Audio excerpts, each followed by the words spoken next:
The bonds of the secret order.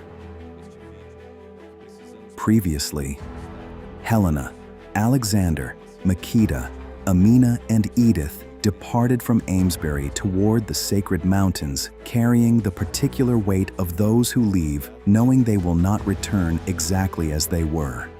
They crossed the gate of winds, that threshold which tests not strength but intention, and descended into the chamber of the ancestors, where time flowed differently and where the invisible held a more concrete presence than any wall of stone. In the early hours upon the plateau, Helena sang in trance the song of the sleeping sword, verses in a tongue her waking lips had never formed, a memory that was not hers yet flowed through her like the blood of a lineage that waits generations for the right moment to reveal what it has kept. Edith disclosed the full history of the sacred blade, forged before time had a name, sealed in eternal ice when the land itself was sundered from Bretagne to protect a secret that men corrupted by power could never be worthy to touch. Within the chamber, Yuda, Edith's son, held in the body of a 13-year-old boy by the eternity of the office he inherited, revealed to Alexander that he carries in his veins the memory of Alexandros, the last warrior who protected the sword before the sealing. An oath was sworn before the eternal flame, sacred gifts were received, and the four returned to Amesbury, bearing the particular difference of those who have touched something that cannot be untouched, who have known something that cannot be unknown. In this new episode, we will discover together how Edith will offer Alexander her faithful fjord horse, not as a gesture of hospitality, but as a recognition of lineage, as a sign that this captain from Massalia is no passing visitor, but an ally in a mission that reaches beyond any single generation. As Alexander makes his way down to the shore to reunite with his crew, the land and the sea that have always competed for him will begin to reveal that they were never opposites. They were always two languages for the same truth. Men accustomed to the roar of storms will learn in the fields of Amesbury a wisdom that the ocean could never have taught. And as the fields are harvested and the feast unites hearts that had never before found one another, Edith will call Helena aside for the most important conversation of her life, revealing the existence of the Order of the Sword, an ancient secret society whose singular purpose is to ensure that when the moment arrives, the right people are standing in the right places with the necessary knowledge. What follows will not merely change what Helena and Alexander believe they know about their families. It will change what they believe they know about themselves, about their love, about every choice that brought them here.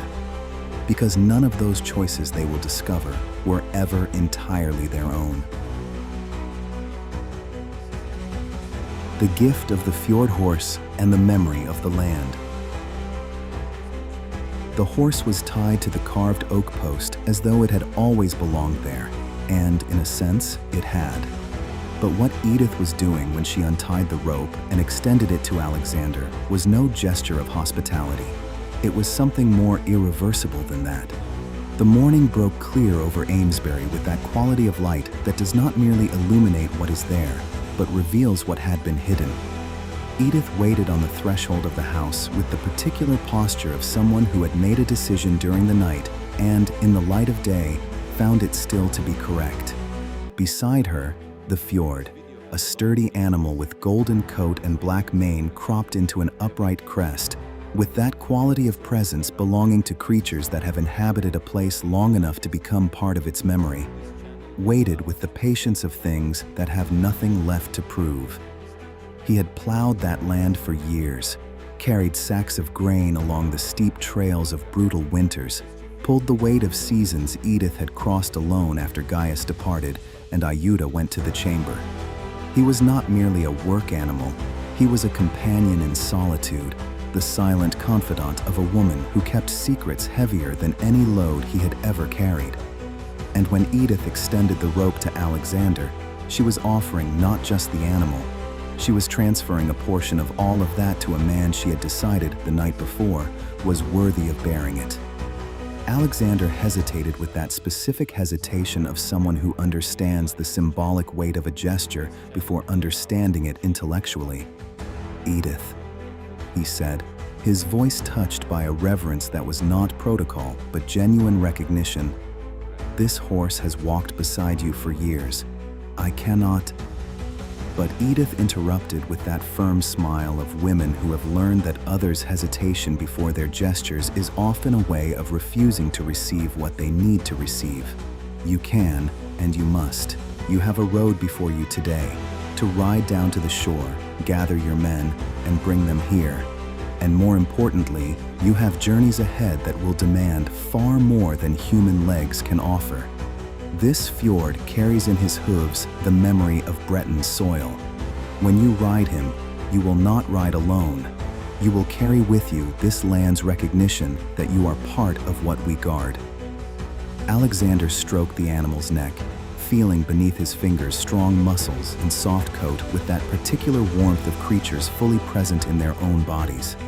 The horse regarded him with intelligent eyes, not the animal intelligence of instinct, but that other kind, harder to name, which belongs to creatures that have lived close enough to humans to absorb something of their complexity.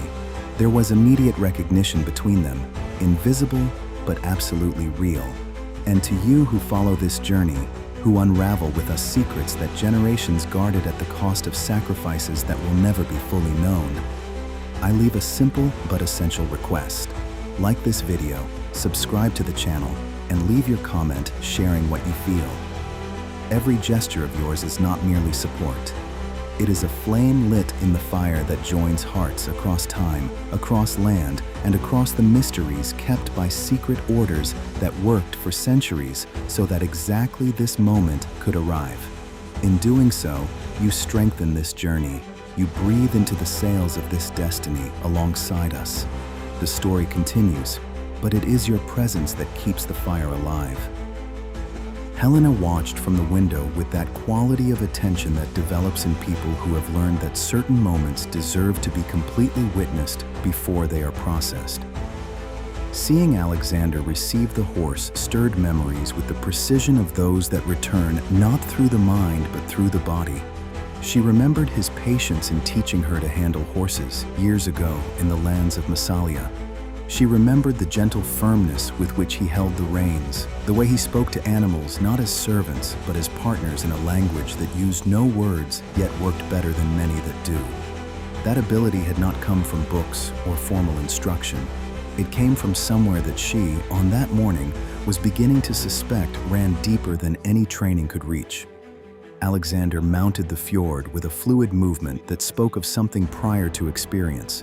The horse accepted him without resistance, adjusting to the new rider as though recognizing in him not a person, but a quality of blood. When Alexander's gallop became only a distant sound among the trees, and then only silence, Edith placed her hand on Helena's shoulder with the touch of those who know that certain words must wait for the exact moment to be spoken. "Your mother used to stand like this," she said softly. Watching Lysimachos ride away, always with that mixture of trust and unease that is not a contradiction. It is the honest emotion of someone who loves a person whose purpose is greater than any love can entirely contain.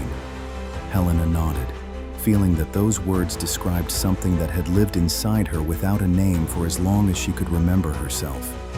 They walked back into the house together, where the scent of fresh bread was beginning to build the promise of the day. The feast needed to be prepared, but both of them knew, with that certainty that requires no articulation to be completely real, that the true nourishment of that day would be something else entirely. Truths long kept in safekeeping, waiting for a morning exactly like this one to finally find the words they had always held. The descent to the sea and the meeting with Sostrato. The sea revealed itself between the trees before Alexander could hear it. And there was something in that specific order of revelations, sight before sound, that seemed significant in a way he could not entirely name. The fjord's gallop descended at a rhythm that was not haste, but purpose. That fundamental difference Alexander had learned to recognize in the finest sailors. Those who move quickly because they know where they are going, and those who move quickly because they are afraid of arriving too late. The trail wound through groves of oak and pine, where sunlight filtered down in shafts that seemed to choose with care where they would fall. Occasionally, the path opened up, and there it was, the blue line of the sea glittering beneath the sky with that glorious indifference of the ocean, which does not change in quality regardless of who looks upon it or how much emotional weight the observer carries. The Alethea was visible even from that distance, her sails furled, anchored with that serenity of ships that wait, which is different from the serenity of ships that rest. Alexander felt the familiar tightening in his chest that the sea always produced. Not longing, for he had not been away long enough for that, but that particular recognition of someone who finds, after a brief absence, something that is part of himself. As the trail descended and the scent of earth gradually yielded to the salt-laden air of the ocean, Alexander felt himself divided with that specific division that only occurs when two equally real belongings coexist without either being able to simply prevail. The land he had just come to know, which had so strangely seemed to recognize him, and the sea that had always been his home, his teacher, the language in which his deepest thoughts naturally expressed themselves. The fjord hesitated at the sight of the ocean's vastness with that hesitation of land creatures before what exceeds their natural scale. Alexander's firm hand on the reins and a gentle touch on the horse's neck were enough, not to eliminate the discomfort, but to accompany it. "Easy," the captain murmured. "The sea is no enemy of the land. They are lovers who meet on the shore, each bringing to the other what the other does not have. You bring the strength of solid rock. It brings the freedom of a horizon that never ends." It was not only to the horse that he spoke. The beach revealed itself broad and covered in golden sand, where small waves died away in whispers with the regularity of those who repeat something indefinitely, not out of habit, but because it is what they are. The Alethea rested at anchor with the moonlight oasis alongside, both vessels carrying that particular presence of homes that wait, not passive, but attentive. The sailors were scattered across the beach and over the decks, attending to the daily tasks that keep a ship alive, mending sails, fishing in the calm waters of the cove, sanding wood to reveal fresh grain beneath the wear of past storms. And on the deck of the Alethea, Sostrato worked with that kind of concentration that is, in itself, a form of meditation. The long, rhythmic movement of someone doing work he knows completely, and who, because of that, can perform it without engaging the thinking part of his mind, leaving it free for other things. He was the first to notice the approach and descended the gangplank with the smile of someone who sees arriving a person whose presence always simplifies what had grown complicated. Sostrato was a man of average height but solid build, muscles forged not on battlefields, but in years of pulling ropes, hoisting sails, fighting against winds that tried to tear out masts with the disinterested brutality of natural forces. His face bore the marks of sun and salt with that honesty of people who make no attempt to erase what time has written. Light blue eyes that saw far even when the horizon hid beneath fog, eyes trained to find what lies beyond the immediately visible. Alexander trusted him with that trust that needs no testing because it had been forged in circumstances already extreme enough to be definitive. When Alexander dismounted, Sostrato approached with a smile that brightened a normally serious face. "Captain, the village treats you well. They've even given you a horse. Be careful, or you'll end up trading the sea for solid ground." It was a jest, but in his voice, Alexander noticed there was a real question beneath the lightness. Was the captain changing? Alexander laughed, clapping his first mate on the shoulder with the particular force of those who express affection through physical contact. The sea will never leave me, Sostrato, just as I will never leave it. But the land has lessons to teach as well, and invitations to extend. He looked around at the men who were beginning to gather, curious at the captain's presence. Assemble everyone. I have a proposal that will benefit not only your bellies, but your souls. The sailors formed a semicircle with that particular swiftness of groups that trust whoever summons them, not because they obey blindly, but because the track record of the one who calls justifies immediate attention.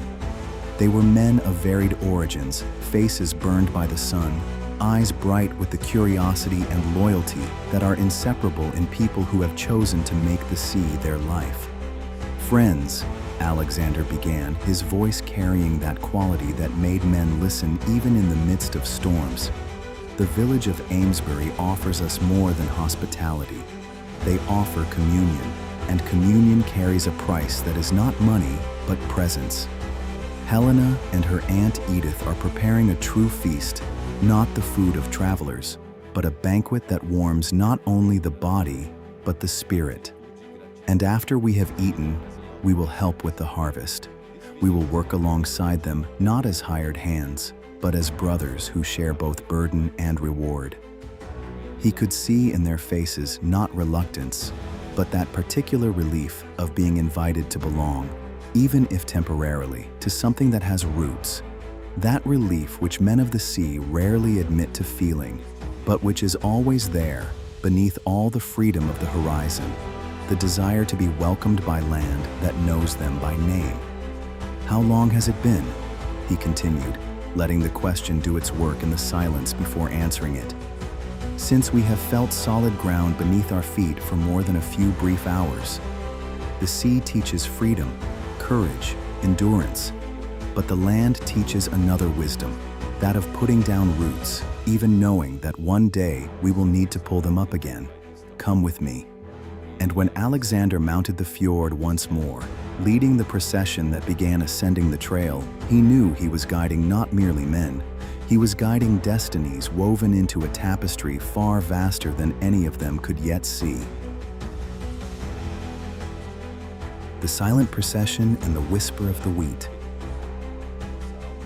There was something in the silence of that procession that was not the absence of sound. It was the presence of something that sound had, until that moment, been preventing from being heard.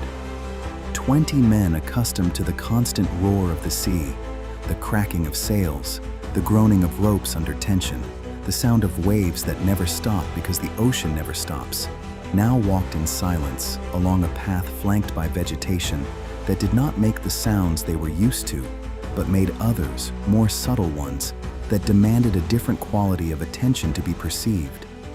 The contrast was of an almost surgical specificity, where before there had been blue vastness and an infinite horizon, there were now trees rising like columns of a natural cathedral, filtering sunlight into shafts that seemed to choose where they would land.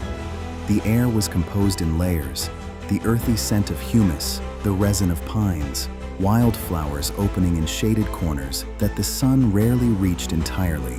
The birds sang in a language that sailors seldom listened to with enough attention to notice its complexity. And the wind, rather than pushing with the brute force of oceanic storms, caressed with the specificity of caresses that know exactly where to touch.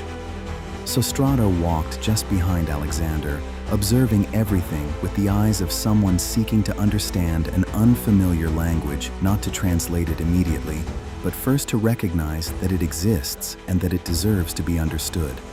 There was beauty in that land, with that quality of beauty that does not ask to be noticed, that exists independently of any witness. The ocean was master of extremes, the absolute calm that deceived with its appearance of safety, the devastating fury that tested down to the bone.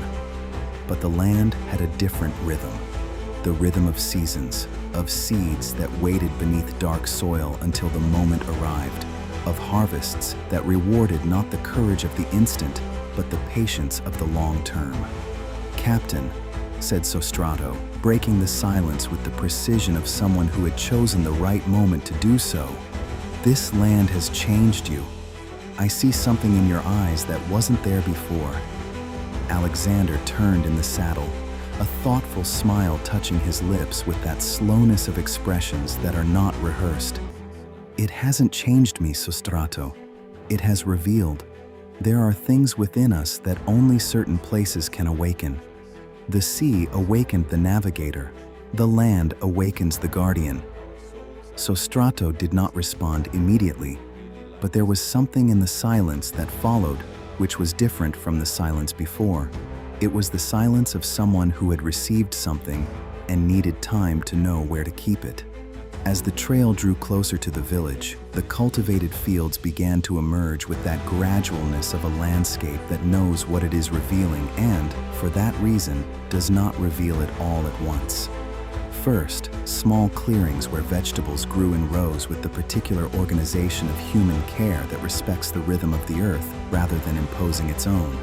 Then, expanding into vast stretches, wheat, oat, and other grains swaying in the wind with that undulation that imitated the sea, as though the land, in that specific gesture, were speaking the language of those men so that what was being said could be understood.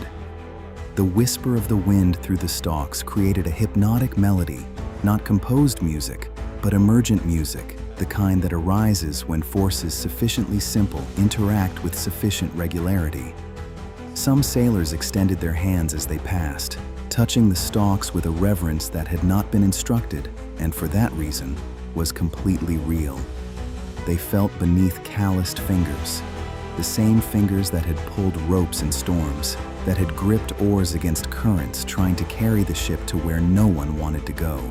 The soft yet firm texture of the grain, the promise of bread that had not yet been harvested but already existed, waiting only for the human gesture that would complete it. The village of Amesbury revealed itself gradually, emerging from the landscape not as a construction separate from its surroundings, but as a continuation of them. Houses of stone and wood that seemed to have grown from the soil with the same naturalness as the trees around them, thatched roofs that echoed the hue of the golden fields, chimneys from which smoke escaped, carrying the particular scent of oak wood that is not merely fuel, but memory. Every fire lit with that kind of timber was a continuation of all the fires lit before it. Villagers began to appear, emerging from houses and fields with that curiosity which holds no hostility because it comes from a place secure enough not to need defense. Edith and Helena waited in the central square beside a fire that burned with that constancy of things, maintained not out of obligation, but out of the understanding that certain flames must exist continuously so that something greater remains alive. The tables were already being set, covered with linen cloths embroidered with interlocking circles, spirals, stars, symbols that Alexander took a second look at without having planned to, because something in them resonated in a way he could not yet entirely name. When Alexander dismounted and the sailors gathered in the square, Edith stepped forward with the particular authority of people whose authority comes from within, not imposed, but recognized, the kind that emerges when decades of life lived with attention and integrity become visible simply in the way a person occupies space. "Welcome, navigators of the South," she said, her voice clear, needing no volume to reach every pair of ears present. "You are more than visitors. You are temporary brothers, united to us by the invisible thread that connects all those who seek not merely to survive, but to live with purpose." The sailors murmured their approval with that spontaneity that is only possible when something being said corresponds to something already being felt. And when Helena smiled at Alexander across the crowd, that smile he had learned over the years to read with the precision of someone reading ocean currents, he knew that day would not end as it had begun. He knew it without being able to explain exactly how he knew. It was the kind of certainty that the blood holds before the mind. The Feast of Communion and the ritual of the shared bread. The feast was not simply served, it was revealed, with that deliberateness of offerings that unfold in layers, each one received before the next arrives. The breads came first, carried in wicker baskets, still steaming with that golden crust that exists only when bread has been baked with the full attention of someone who knows they are making something that exceeds nutrition. These were no ordinary loaves. They were creations that carried in each form the intention of whoever had shaped them. Loaves braided in patterns representing the union of lineages that had been separated for too long. Loaves marked with symbols of sun and moon that were simultaneously decoration and message. Loaves filled with herbs that grew only in the places considered sacred in that region. Edith broke the first loaf with her own hands, not using a knife, but tearing it with that deliberate slowness of someone who understands that the gesture is as important as the result. She offered half to Alexander, half to Sostrato. It was not merely bread being offered, it was acceptance, the recognition that those men of the sea were worthy of sharing not just food, but communion in the deepest sense that word can carry. The acknowledgement that what sustains us is the same, even when the names we use to call it are different. The mead came next. Golden liquid in ceramic jugs bearing motifs that seemed alive in the sunlight, stylized bees in motion, flowers opening in spirals, rivers flowing in endless circles as if the clay itself knew there is no final arrival, only return. Made from the honey of local hives, fermented with water drawn from springs considered sacred, it was served with words of blessing that Edith pronounced in an ancient tongue with that quality of true blessings. Not intended for those who listen, but for what exists beyond those who listen. When the sailors drank, they felt, and this feeling ran deeper than the physical warmth of the alcohol, something they were not accustomed to receiving. The very essence of the land, condensed into liquid form, offering itself to be internalized by those who had spent months on surfaces that could not be internalized, that could only be crossed. The meat arrived prepared with a reverence that transformed the act of eating into something exceeding the physiological. Pork raised free in the woodlands, lamb whose flavor carried the fragrance of the herbs over which it had grazed its entire life. Fowl that had flown freely before being offered to the fire that would transform them into sustenance. Edith explained the origin of each dish not out of culinary pride, but with that pedagogical intention of those who understand that the greatest lesson lies not in the words, but in what the words point toward. That food is not fuel, but a tangible connection to the land, the animals, the plants, the elements that conspired, with the particular patience of cycles that are in no hurry, to create that moment of shared nourishment. The sailors, accustomed to eating quickly from preserved rations on ships, were learning slowly what seemed simple, but was, in truth, one of the most difficult things for those who live in constant motion: to savor, to recognize layers of meaning in each bite, to perceive that food does not merely feed, it transmits. Helena moved among the tables with that combination of presence and lightness that only people entirely at ease in a place can possess. And Alexander, watching her, understood with that clarity of perceptions that arrive suddenly after having been forming for a long time.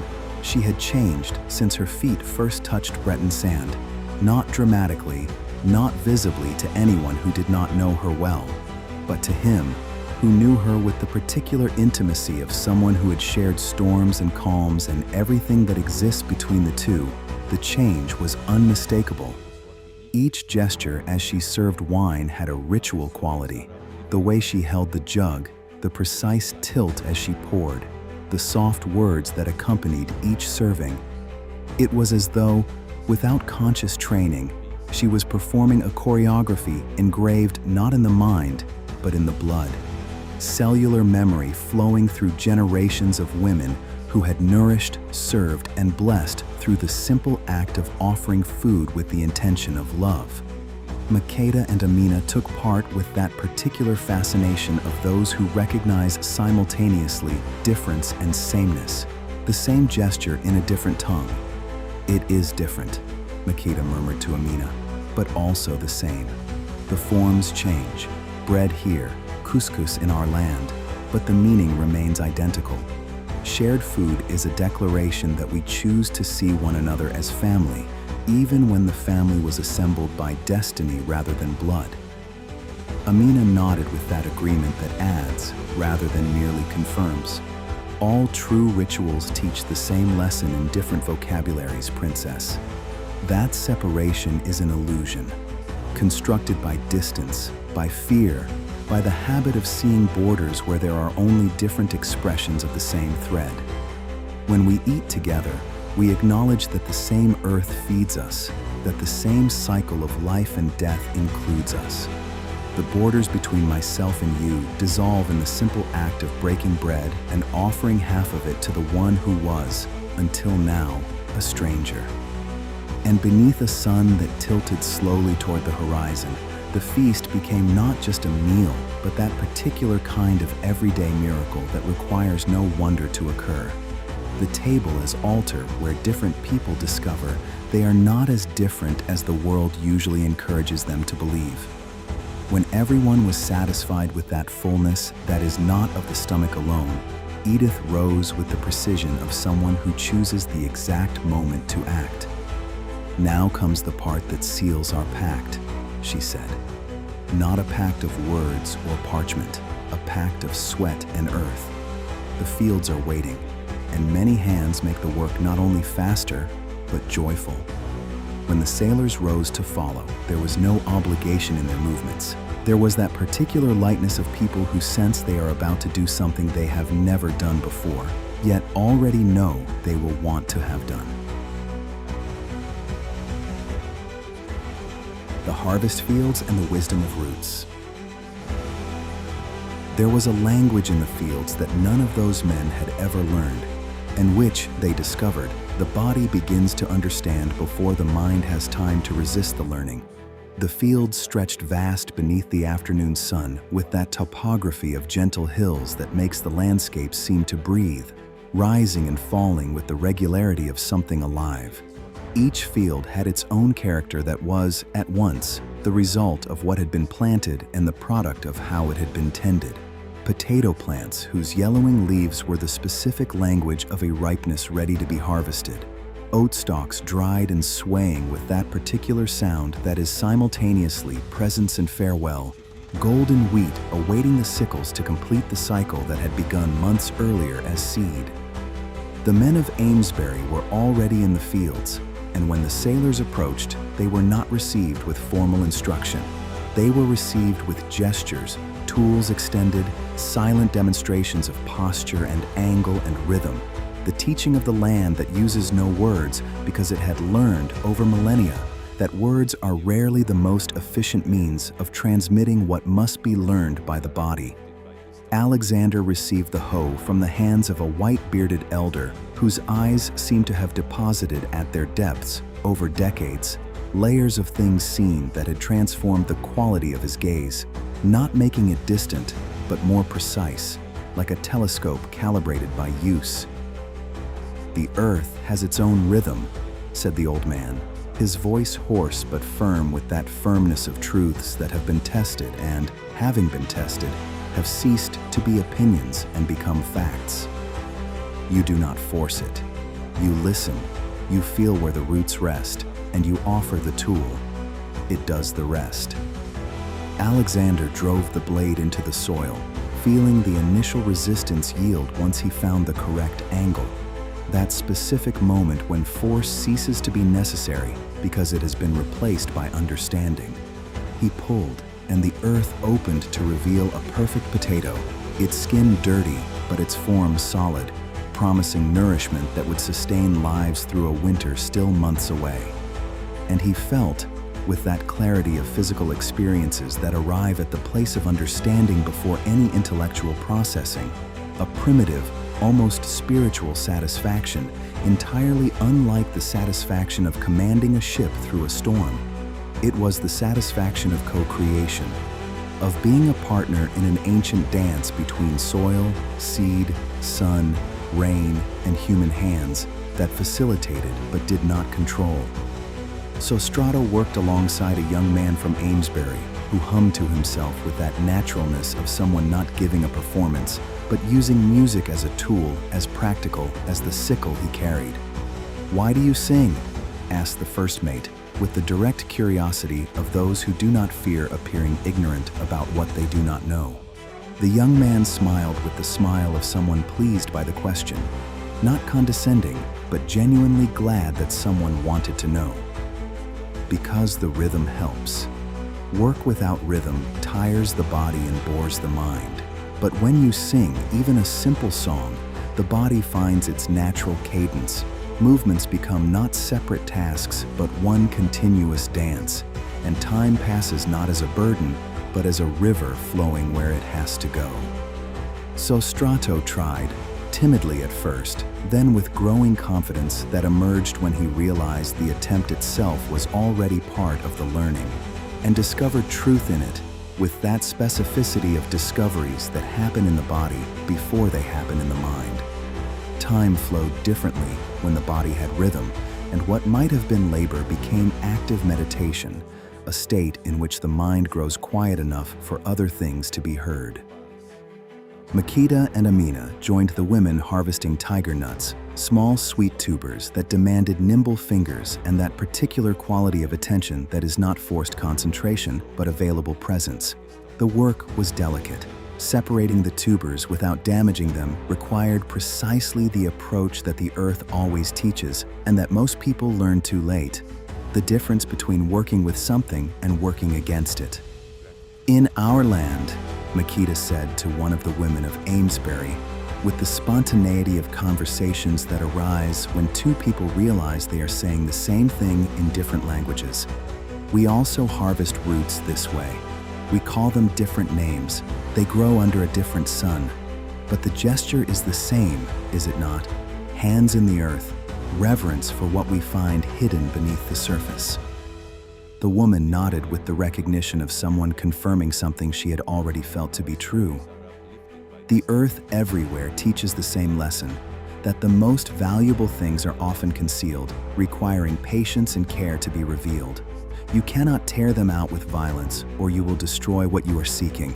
You must work with the earth, not against it. Amina added, with that particular brevity of truths that require no elaboration. As one works with people, with destinies, force breaks, patient invitation reveals. The sun advanced toward the horizon with that gradualness that creates the illusion of always having more time than we do, painting the fields with that particular light of late afternoon that transforms the familiar into the sacred. Not because the sacred has arrived, but because the light has angle enough to reveal what was always there. The sailors, initially clumsy with tools that were neither oars nor ropes nor tillers, gradually found their rhythms with that particular precision of those accustomed to learning physical skills. First strangeness, then frustration, then that sudden surrender in which the body stops trying to control and begins to understand. Baskets filled with potatoes, oat was tied into bundles, wheat was piled onto carts. And amid the work, conversations arose with the naturalness of conversations that occur when the hands are occupied and the guard is down. Sailors sharing stories of storms, inhabitants of Amesbury answering with stories of droughts survived, of frosts that had nearly destroyed harvests, and that had been overcome not by the absence of the problem, but by the refusal to be destroyed by it. When the sun finally touched the tops of the distant mountains, Edith gave the signal for the work to cease, with that precision of someone who knows there is a right moment for each thing, including for stopping. "The earth is grateful," she said, "but the earth also knows that rest is part of the cycle. One cannot harvest endlessly without pausing to honor what has been done." Alexander, walking back to the village alongside men of Amesbury and his own crew, understood that something had changed, not dramatically, not in any way that could be pointed to with precision, but deeply. Those men of the sea had touched land not as temporary invaders, but as invited participants in a cycle that had preceded them by millennia and would outlast them by as many more. And the land, in turn, had touched them, in hands now dirty with fertile soil, in muscles that had learned new rhythms, in souls that recognized, perhaps for the first time with clarity sufficient to be named, that there were many ways to navigate, and that sometimes the most important one crossed no ocean at all. The women's conversation and the memories of Tiphys. Edith's house held silence with that particular quality of places that have accumulated decades of important conversations, a silence that is, paradoxically, more laden than any noise. While the men were learning the language of the earth in the fields, Edith had invited Helena into the intimate space of the house, that specific territory of the hearth and chairs drawn close together, where confidentiality need not be requested because the surroundings already create it. The fire crackled with that presence of flames that warm not only the air, but that deeper inner layer which has no anatomical name yet every person knows. The place where one feels cold when afraid and warm when safe. Between the two chairs, a jug of tea breathed an aroma of chamomile mingled with something wild that Helena could not entirely name, yet which the body recognized with that familiarity of substances that exist within us before they are encountered outside of us. Edith poured the tea with hands that trembled slightly, not from frailty, but from emotion that had been contained by decades of discipline and was, in that moment, beginning to find the cracks through which to flow. Having Helena there, in that house Tiphys had known in her youth, was not receiving the past.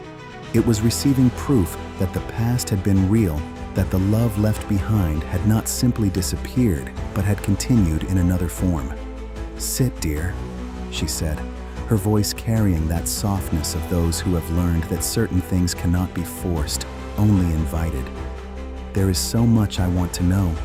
Your presence here closes a circle that has remained open since Tiphys departed. Every time I look at you, I see my sister, not only in the features of your face, but in small gestures, in the way you tilt your head when you are thinking, in the smile that plays at your lips before it fully reveals itself. It is as though she were here, speaking through you, showing me that her leaving was not abandonment, but continuation in a different form." Helena sat, holding the cup between her hands, as if its warmth might help organize everything she wanted to say and did not yet know how. "My mother spoke of you," she said at last. "Not often, because the memories hurt too much to be visited with any regularity. But in quiet moments, I would see her gazing north with an expression I could not decipher at the time. Now I understand. It was longing, not only for a place, but for a person, for the sister she had left behind when she chose to follow her heart rather than follow expectation." "What was it like?" asked Edith, in the voice of someone who has long awaited permission to ask the question that matters most. "Living with my sister? What kind of mother was she?" Helena closed her eyes for a moment, not to think, but to let the memories arrive on their own without being forced. "She was magical," she said, and in the word there was no exaggeration, but precision. "Not because childhood was perfect or without hardship, but because my mother had the gift of transforming the ordinary into the extraordinary through stories. Every task she taught me came wrapped in a narrative that gave it a dimension beyond the practical. When she taught me to weave, it was not merely passing threads through a loom, it was recreating the web of Arachne, connecting me to every weaver who had come before me. When she taught me to cook, it was ancestral alchemy, the transformation of elements through fire and intention." A pause, and she would always say, "One day, you will understand everything as clearly as snow." I did not understand what it meant then, but now, here, with you, I am beginning to understand. Edith leaned forward with that particular longing of someone who has long awaited information that will never arrive complete, but that will arrive as more than absence. What stories did she tell? Do you remember? Helena closed her eyes again, this time for longer. Many about Thule, about a land of ice and light where auroras danced like veils of ancient goddesses who needed no names to be powerful, only presence. Stories about swords that choose their bearers, about lineages that guard secrets across generations, about destinies woven before birth that reveal themselves only when the time is ripe. A pause, carrying the weight of understanding that arrives while the sentence is still being spoken. I thought they were just tales, beautiful, enchanting, but fictional. My mother never said explicitly that they were more. But now I realize that each story was a lesson in disguise, a coded instruction. She was preparing me without my knowing, planting seeds that would germinate only when I was ready to understand what was hidden within them. Edith nodded slowly with that slowness of confirmations that arrive too late to be surprising, yet are moving nonetheless. That is the way of true teachers, Helena. They teach not through sermons, but through symbols, not through commands, but through invitations to discovery. Tiphys was a teacher, and you are now the proof that the teaching worked. "And how did you meet Alexander?" asked Edith, almost in a whisper, as though the question carried a weight she did not wish to transfer entirely, but which she needed to ask so that the weight might be shared. "Did your mother approve of the union?" Helena smiled with that smile that is not simple, that carries multiple layers of emotion coexisting without canceling one another out. "Our fathers were inseparable friends, Lysimachos and Aristotle, Alexander's father. I did not understand at the time why they were so close, men of apparently different histories united by a friendship that transcended any social logic I could identify. But they were. They frequented each other's homes constantly. Alexander and I grew up together, not exactly as siblings, but with that particular closeness of those who are destined to orbit one another for reasons that only become clear afterward." A pause waited with the understanding that arrives within the sentence itself. When the moment came to choose, there was no real choice. Alexander was inevitable, not because he was the only option, but because he was the right one in a way that went beyond any reason I could articulate. My mother did not merely approve. She blessed the union with an intensity that seemed excessive at the time. But now, Helena left the sentence unfinished, because the incompleteness was more honest than any conclusion she could offer. And it was in the word that remained unspoken that Edith recognized the moment. The door had opened. What she had kept for decades was about to be entrusted to the only person who had arrived sufficiently prepared to receive it. The revelation of the order and the code of the ancestors. The medallion had been in the chest for decades, and it had waited with the patience of things that know the right moment will come for this specific morning, this specific woman, sitting in this specific chair, ready in a way that no one but her could be. Edith remained silent for long enough that the silence could do its work, settling what had been said into Helena's deepest place before the next weight arrived. Her hands, resting in her lap, trembled slightly, not from cold, but from a decision taking shape, the way things take shape that have been considered so long, they no longer require further consideration, only the courage for the gesture. She had kept that secret for decades with the particular commitment of those who swear an oath not out of external obligation, but out of the understanding that revealing it before the right time would be as damaging as not revealing it at all. But looking at Helena now, seeing not merely a niece, but the heir of a lineage carrying responsibilities greater than any individual life, seeing someone who had arrived at Amesbury not by accident, but through the convergence of forces that had worked for generations toward this exact moment, Edith understood with that clarity of irrevocable understandings that the time had come. "Helena," she said at last, her voice taking on a different quality, firmer, more formal, as though she spoke not only as an aunt, but as the guardian of something that had awaited transmission. "What I am about to reveal cannot be undone.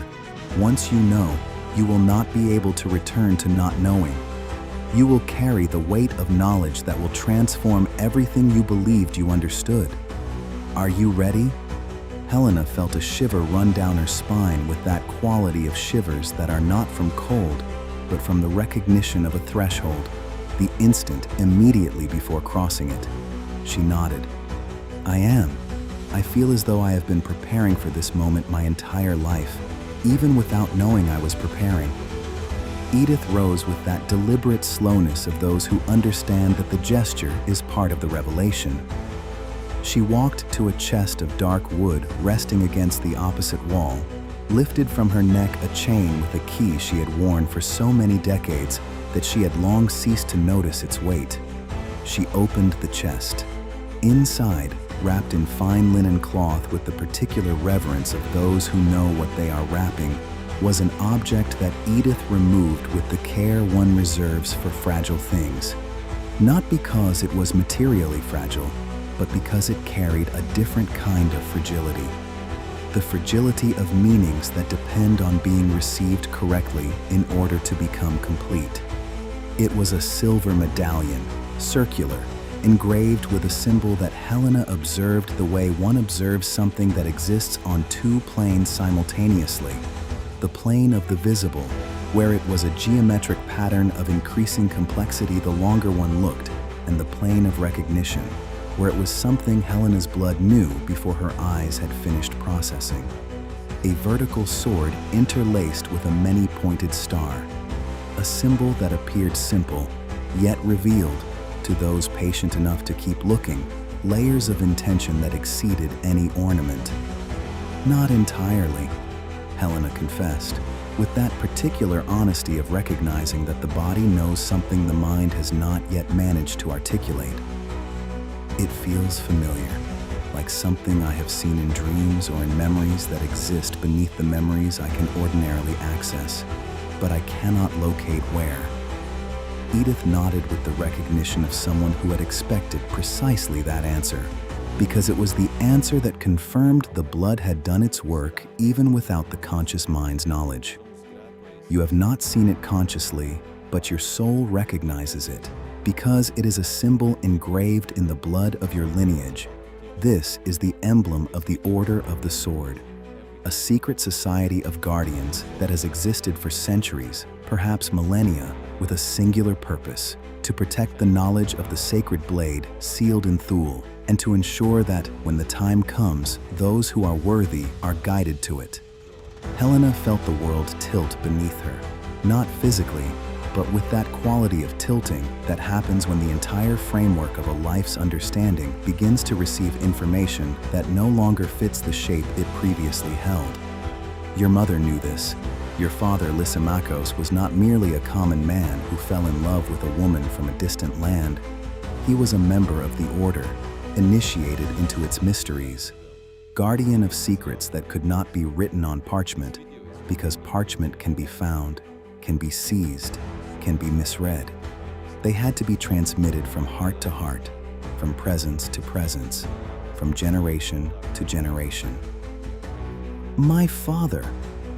Helena spoke those two words with the specific tone of someone processing what they have just heard while still in the act of saying it.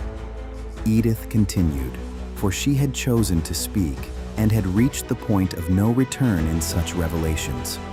And not only him. Aristotle, Alexander's father, was also a member, not independently initiated, but recognized by Lysimachos when the two were young, when Lysimachos saw in him the qualities the Order seeks in its members: blood that carries ancestral memory, a heart that does not corrupt before power, a destiny intertwined with a pursuit greater than any individual life. They were more than inseparable friends, Helena. They were oath brothers, bound by ties that transcended blood, committed to a mission that reached beyond their own existences. When Lysimachos initiated Aristotle, he sealed a friendship that was not merely personal affinity, but the fulfillment of a pattern woven by forces working on a timescale that neither of them could have fully measured. Edith let the words settle, then continued. Antiphys, the wives of members of the Order are initiated into the lesser mysteries. They do not receive the full knowledge because the order protects its secrets in layers, revealing only what is necessary at each level. But they are prepared for the possibility of carrying the mission forward should it become necessary. Typhus was initiated when she married Lysimachos, and she raised you not merely as a daughter, she raised you as a potential heir. Every story she told, every lesson she taught, was preparation disguised as everyday love. She did not force it, did not reveal it explicitly, because the order teaches that true initiation only occurs when the heart is ready. But she planted seeds, trusting that when the time came, they would germinate. Then, my union with Alexander. Helena left the sentence suspended, as though unwilling to be the one to complete it, as though she needed Edith to say what both of them already knew. Was and was not chance, answered Edith, with that painfully precise quality of truths that are simultaneously liberating and heavy. The order does not force marriages. It does not arrange unions as though people were chess pieces without will, but it creates conditions. Lysimachos and Aristotle became inseparable not only through personal affinity, but because the order drew them together. Their families intermingled. You and Alexander grew up side by side, and when love blossomed, and it blossomed genuinely, Helena, never doubt that for a single instant, it was true love. But it was also the fulfillment of a vaster pattern. The order planted seeds generations ago, waiting for destiny to bring together those whose blood, heart, and purpose were aligned with the need of the moment. A pause, that particular pause that precedes the final revelation, the one that organizes everything that came before into a new coherence. Alexander descends from the lineage that physically protected the sword. You descend from the lineage that preserved the memory. Separately, each of you carries half of what is needed. Together, you are the complete key that can open doors locked for centuries. Helena held the medallion, feeling a weight that was not of metal, but of meaning accumulated through decades of silent keeping, and understood that what she held between her fingers was not merely an object. It was the confirmation that her entire life had been at once entirely her own and part of something far greater than any individual life can contain. The return from the fields and the weight of earth in their hands. There was something in the men returning from the fields that had not been there when they left, not visible in their faces, not audible in their voices, but present in that particular way they carried their bodies, as though they had added something to the weight they bore. At nightfall, when the last sunlight painted the harvested fields in gold and purple with that particular generosity of farewells that know they will not come back quite like this, the men began their return to the village. They walked with slower steps than in the morning, bodies tired with the honest exhaustion of physical labor that leaves not only fatigue, but that satisfaction, which is also partly physical, felt in muscles and joints as confirmation that the day had been fully used. Their hands were dirty with earth that had worked its way into every line of their palms, every crease of their fingers, marking them temporarily with a tangible symbol that no inscription on a silver medallion could match in immediacy. They had touched the land, and the land had stayed with them. Alexander walked among his men and the men of Amesbury, noting that the distinction between the two groups, which in the morning had been clear in their clothing, their gestures, their ways of moving, had blurred.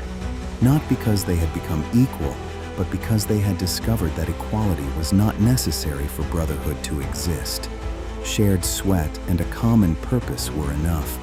Sostrato approached with a tired face, but with that smile that requires no energy to exist, the smile that surfaces when something has been understood. Captain, my muscles are protesting movements they have never made before, but there is something satisfying in it that I cannot entirely describe. Different from hoisting a sail or pulling a rope. When you harvest a potato, you are literally holding food that will sustain lives. It is not abstract the way sailing toward an unknown port is. It is concrete, real, nourishing in a way you can touch with your own hands. Alexander nodded with that slowness of confirming truths he had just experienced and not yet fully formulated. The sea teaches endurance, courage, adaptation. The land teaches another wisdom, patience, cycles, co-creation with forces that do not respond to urgency, that work in their own time. Neither is superior. Both are necessary to be a whole human being. Perhaps the truly wise are precisely those who know both, who can navigate oceans but also plant seeds, who can face storms but also wait patiently for a harvest. It was the longest thing Alexander had said about wisdom in a long time, and in its formulation, there was something that indicated it was being discovered as it was spoken, not retrieved from prior understanding. As they neared the village, fires already burning in the central square created that particular atmosphere of a day's end that has been fully lived. The soft light that does not illuminate with the sun's intensity, but that receives in a way the sun, being too objective, can never entirely manage. Women and children waited, and when the men arrived, there were embraces, laughter, exclamations about the quantity of dirt on their clothes that were simultaneously criticism and praise, because there was implicit pride in recognizing that these men of the sea had thrown themselves completely into the work of the land, without artificially preserving the distance of a visitor.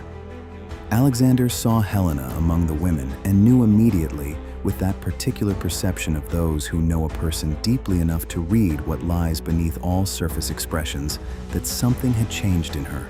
Not in her posture, not in her face, not in anything an outside eye could identify, but in the quality of how she was present, denser, more laden, as though she had received something whose weight was still being distributed throughout her entire body. He approached, and when Helena saw him, her expression shifted into something he recognized immediately as that particular mixture of urgency and restraint that emerges when something needs to be said and cannot yet be said. "Alexander," she said, her voice controlled with an effort visible only to someone who knew her. "We need to talk. Not now. There are too many ears. But soon, when we can find a private moment." He nodded with the minimal gesture of those who have understood. Then he felt against his own palms, still dirty with earth from the fields, still carrying that particular warmth of hands that had worked, something small and metallic that Helena was pressing against his skin without fully revealing it. A circular form, engravings beneath his fingers that created the sensation of a symbol in relief. He did not need to see it to know it carried meaning. The touch alone communicated that with the certainty of a perception that had not passed through the mind. The evening meal was served with that quality of food that knows the purpose it serves. Thick soup of vegetables harvested that same day, bread left over from the feast, cheese ripened in the cellars of the village. Simple food with that specificity of the simple that is not poverty but precision, exactly what tired bodies need, without excess that would burden what had already been so heavily carried. Conversations flowed with the particular lightness of those that occur among people who have shared physical work and who have thus established between themselves a kind of trust that words rarely create so quickly. Makita was telling a group of fascinated children about harvests in the sun-drenched lands, and the children listened with that attention of those who sense they are receiving something that expands the world beyond what imagination had reached on its own. And when the meal ended and many retired to the rest the day had more than earned, Alexander and Helena exchanged a silent look that was a language of its own, and slipped away quietly toward the edges of the village, where the last remnant of sunlight had surrendered completely to the deep indigo of early night. They found a stone bench beneath an ancient oak that seemed to have been placed there not by geological accident, but with intention. That kind of place that exists in certain communities that have inhabited a space long enough to notice where nature itself offers, from within itself, the conditions for certain conversations to take place. They sat side by side. Helena opened her hand fully, revealing the medallion. In the light of the waxing moon beginning to rise, the engraved symbol seemed not merely to reflect the light, it seemed to produce its own, with that quality of objects that have been carried for decades by the hand of someone who loved them and that have retained something of that love upon their surface. Edith gave this to me, Helena began, with the voice of someone about to say something that will change what comes after and who therefore chooses each word with care. And with it, a revelation that changes everything we believed we knew about ourselves. Alexander took the medallion, turning it between fingers that still carried earth from the fields, a contrast that was not strange, he discovered, but precisely right. Today's earth touching a symbol of centuries, the present touching the past, what they had learned in the morning preparing them for what they would learn at night. "Tell me," he said simply, and Helena, beneath the silent witness of stars that had guided navigators for millennia, began. The understanding of the woven destiny and the acceptance of its weight. Alexander remained silent for a span of time that could not have been measured because there was no clock, no star that seemed to move in that moment, only the weight of what he had received distributing itself slowly through every layer of his understanding like water finding its level. He held the medallion with a grip that whitened his knuckles, staring fixedly at the engraved symbol as though the intensity of his gaze might reveal additional dimensions of the truth he had just received. Around them, the night had fully settled, stars in countless numbers forming the patterns that ancestors had used for navigation long before maps existed, patterns that Alexander had spent his life learning to read and which he now regarded with the suspicion that they had been telling him things he had not yet learned to hear completely. "My father," he said at last, his voice rough with that particular quality of a voice attempting to hold composure while processing what challenges it, never mentioned any of this. Not one word about a secret order, about a society of guardians, about lineages bound by oaths that predate any of those who swore them. He raised me as a navigator, taught me the stars and the currents, forged in me everything I know about the sea. But he never hinted that there was a greater purpose behind every one of those lessons. Helena placed her hand over his with the gesture of those who know that certain forms of comfort use no words. Edith said the order teaches through silent preparation, not proclamations. Perhaps your father was preparing you without your realizing it, just as my mother prepared me. Each lesson in navigation was not merely a practical skill. It was a metaphor for a greater journey. Learning to read the stars is not only finding a geographical course, it is learning to trust patterns that transcend the present moment, to see connections that are not obvious but that reveal themselves to those who know how to look with sufficient patience. "Then our union," said Alexander, not as a question but as a statement that needed to be spoken aloud to become fully real to him, was not simply love finding love. It was an orchestrated convergence, pieces moved by players we never knew, in a game whose rules we are only beginning to understand. Helena shook her head with that firmness of those who have already processed the same and come through to the other side. "It does not diminish the love, Alexander. It does not make false what we feel or what we choose each day. The order may create conditions, bring people together, plant seeds, but it cannot force true love. What we feel for one another exists in its own dimension, separate from any greater purpose and, at the same time, in harmony with it. It is not either slash or, it is both slash and genuine love that also serves a greater destiny. The two do not contradict each other, they multiply one another."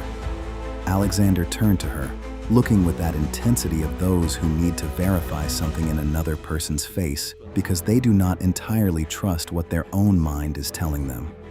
In her eyes, he saw not resignation. He saw that particular quality of peace that comes from understanding, not from passive acceptance. And if we fail, if we go to Thule and the sword rejects us, if we are not who the order believes us to be? Helena smiled with that smile that carried within it also the melancholy of those who do not promise what they cannot guarantee. "Then we fail," but we fail having tried. And trying is different from not trying in ways that matter more than the outcome. Ptolemy tried and failed, but his failure planted the seeds that now germinate in us. Perhaps our role is not to succeed completely. Perhaps it is to advance the journey one more step so that the next generation may go further. Or perhaps we are destined to succeed. We do not know until we try. But now that we know what we know, feigning ignorance would be a betrayal not only of destiny, but of ourselves, of what we are and what we may become. Alexander nodded with that slowness of agreements arrived at after genuine resistance, not easy acceptance, the kind of agreement that carries weight because it has cost something. It is not an obligation imposed from without, he said, as though he needed to hear the formulation in his own voice for it to become fully his. It is a calling that resonates from within, that was always there, that only now receives its name. They sat in silence for a long time, that was not empty but full, the silence of two people who have understood simultaneously something that neither could say completely in words, and who therefore shared it in the only language available for what exceeds language, presence. Around them, the village settled into sleep with that gradual fading of lights and sounds that is the natural rhythm of communities that do not struggle against the cycle, but follow it. When they finally rose and walked back to the house Edith had placed at their disposal, they passed Makita and Amina, speaking quietly near an almost extinguished fire. "Is everything all right?" asked Makita, with the perception of those who have developed the capacity to read what lies beneath surfaces. Helena hesitated, not because she wished to withhold, but because there was information that still needed time to settle before it could be fully shared. "We will tell you tomorrow. There are revelations that must be spoken, but at the right moment and with enough space for what will come after them." Makita nodded with the wisdom of those who do not confuse urgency with importance. "When you are ready, we will be ready to listen. Whatever you have discovered, know that you will not walk alone. We swore to go on together, and that oath holds." Amina added with a brevity that was precision. "Mysteries reveal themselves in layers. The first layer today, the next ones tomorrow. Patience serves the land as well as the sea." When Alexander and Helena lay down, on a bed of straw and linen in a house of stone that did not move, that did not sway, that remained completely still with that particular permanence of the earth, they felt the initial strangeness of stability after so much motion, followed by a comfort that was different from the comfort of waves, firmer, more definitive, more akin to roots than to tides. Helena placed the medallion on her chest, feeling the cold metal warming gradually with the heat of her own body, the way anything warms that has finally found the place where it belongs. "One day," she whispered in the darkness, "our children or grandchildren will hold this same medallion and understand that they were part of something greater. And we hope they will look back at us and see not only ancestors who fulfilled a mission, but people who loved truly, even knowing that the love was also a piece in a vaster mandala." Alexander kissed her forehead with that precision of gesture that is not learned, but that emerges when affection has had enough time and certainty to find its most specific form. "We will love," he promised. "We will fulfill it, and when the time comes to pass the medallion forward, we will do so not with the weight of obligation, but with the joy of continuity. Beneath a roof that did not sway, on land that did not move, yet carried its own kind of movement, the slow movement of seasons, of cycles, of destinies that unfold in time, measured not by days, but by generations, they slept."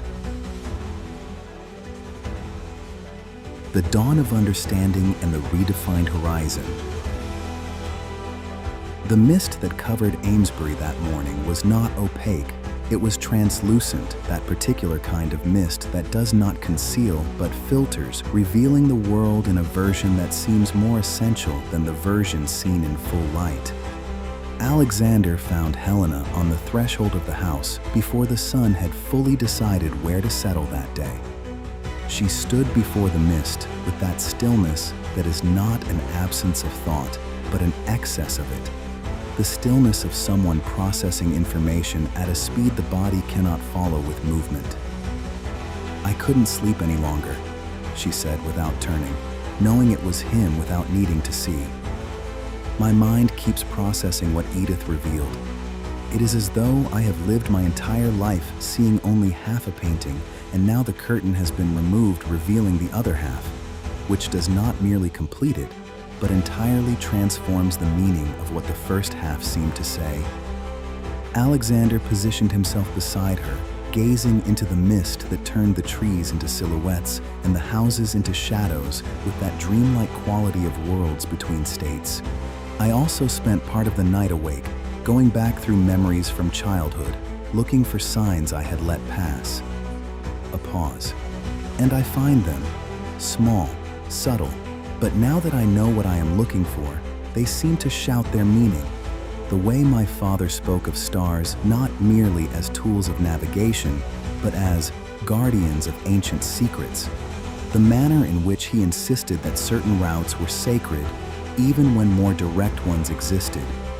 The story he told about a sword that chose worthy warriors, which I always believed was simply a tale to entertain a child, but which I now recognize as instruction in disguise. He was preparing me, only I was not yet prepared to perceive that I was being prepared." Edith emerged from the mist with that naturalness of someone who knows it well enough not to need visibility to find her way. The sure steps of one who knows a place exists even when she cannot see it. "You are up early," she observed. "Good. We have much to discuss, and the clarity of morning, even obscured by mist, is the best moment for conversations that will redefine not only your journey, but your understanding of who you are within it." She led them back to the hearth, where hot tea waited as though it had been prepared for exactly that moment, which it had. When they sat around the small table, Edith began without preamble, with the efficiency of those who know that certain important conversations are destroyed by the prefatory remarks that intend to prepare for them. "The Order of the Sword has existed since time immemorial, since before Bretagne bore this name, since when Thule and these lands were joined. It was formed not out of a hunger for power, but out of the understanding that certain knowledge, certain instruments, are too dangerous to remain accessible to all. The sword you seek is not merely a weapon, it is a symbol of true leadership, and in worthy hands it can unite what is fragmented, bring peace to what is at war, establish justice where tyrannies have endured for generations. In corrupted hands, it can do precisely the opposite with the same devastating efficiency. That is why it was sealed. And that is why the Order guards not only its physical location, but the knowledge of how to approach it with sufficient dignity to be recognized rather than destroyed." Helena leaned forward with that urgency of those who are processing something rapidly and need the processing to continue. "Why us? Why now?"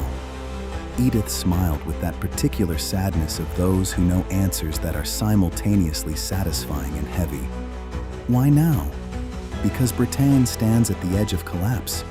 Even here, isolated in our village, the news arrives. Kingdoms fragmented, nobles betraying nobles, a people bearing the weight of wars they did not choose and do not understand. The land cries out for a true leader, someone who unites not through conquest, but through recognition. Here is someone worthy of following. And why you? Because the lineages have converged. Helena, you descend from the guardians of memory, those who preserved stories, songs, the knowledge of Thule across generations without that knowledge losing its essential form, which is the most difficult thing of all to preserve. Alexander, you descend from the physical guardians, those who protected the sword before the sealing, who made the oath that the blood of the lineage would return when the time arrived. Separately, each lineage holds half of what is needed. Together, you are the complete equation. And if Alexander raised an objection with the precision of someone who has considered the question long enough to formulate it correctly, We are not the ones destined to bear the sword. What if our function is only to find it, to bring it forth, so that another may wield it? Edith nodded with visible approval, not at the possibility, but at the question. A real possibility, and the order does not dismiss it. The sword will choose who bears it, and that choice may surprise. It may be one of you, it may be neither, but bringing the sword back, breaking the seal that guards it, presenting it to those who may be tested, requires your specific lineages, not by convention of the order, but by the nature of the seal itself. It is like two keys for the same lock, both necessary to open it, but the contents may not be meant for those who opened it. A pause carrying the weight of something additional not yet spoken. But there is yet another possibility I have not addressed. Makita, do you believe it is by accident that she joined you? That the daughter of a Grand Mansa of the Sunlands crossed the ocean to undertake a journey which, in all its improbable specificity, brought her precisely here? Edith allowed the question to exist in the air of the room, with that quality of questions that require no immediate answer, because they already contain, in the manner of their asking, answer enough. The sun had broken through the mist by the time they finally rose to gather their companions and share the revelations, not because they had exhausted what remained to be said, but because they had arrived at the point where what remained needed to be lived rather than merely spoken. When they stepped outside, the sun of Amesbury shone over the freshly harvested fields with that particular generosity of light that arrives after mist, more recognized, more received, more completely present than light that has never had mist to contrast against. Helena held the medallion against her chest, feeling it warmed by the temperature of her own body, no longer cold metal, but an extension of herself. Alexander walked at her side with that different step of those who have received additional weight and discovered they are more stable with it than without. Ahead, Amesbury was waking to its habitual rhythms, smoke from the chimneys, birdsong, the particular sounds of a community that has no need of haste because it is completely present in its own time. They knew that soon they would return to the ships, that the journey north would truly begin. They knew they would depart not as naive seekers hoping to find a legend, but as conscious heirs reclaiming an inheritance, as guardians fulfilling oaths made long before they were born, by voices still echoing through the blood, through memory, through a love that does not extinguish because it is greater than any individual life can entirely contain, yet for that very reason always finds another generation in which to continue.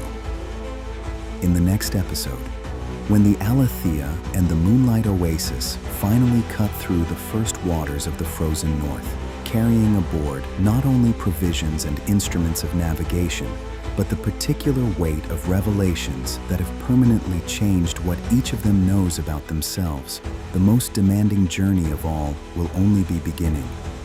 The Northern Sea is not the sea Alexander and his crew know. It is an entirely different being, with its own language of storms that arrive without warning and of calms that are more unsettling than any fury. The island of Thule does not appear on maps, not because it is too small to be recorded, but because it does not reveal itself to those who do not bring the right keys, and the keys, they have discovered, are not made of metal. They are made of blood, of purpose, of that particular quality of heart that remains honest even when no one is watching and when power is available without demanding any proof of worthiness. What awaits in the chamber of eternal ice is not merely a sword. It is the choice that will define not only the destiny of Britannia, but that of every soul that pushed the sails this far. And some of those choices, they will discover, cost precisely what you least wanted to have to give.